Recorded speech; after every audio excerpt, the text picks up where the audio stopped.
Pencapaian positif diraih oleh Sriwijaya FC dalam sejak berpindah markas di Gelora Bumi Sriwijaya. Sriwijaya FC belum terkalahkan dalam laga kandang. Dan pencapaian tren positif ini harus diteruskan agar terus terhindar dari papan bawah.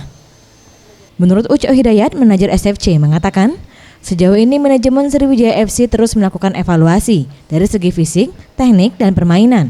Di sisa laga putaran kedua ini, hal ini dilakukan agar grafik permainan Sriwijaya FC terus mengalami peningkatan. Sebagai semangat dan motivasi di akhir putaran laga kedua ini, manajemen Sriwijaya FC memberikan bonus 2 kali lipat untuk setiap laga yang diakhiri dengan kemenangan. Bonus selalu itu, ya. Wajar-wajar saja mereka bermain dengan baik, kita senang, kawan-kawan juga senang, kita ada bonus. Putaran kedua ini, manajemen Sriwijaya FC menargetkan dapat lolos dari zona degradasi dan finish di 10 besar. Tim Liputan Sriwijaya TV.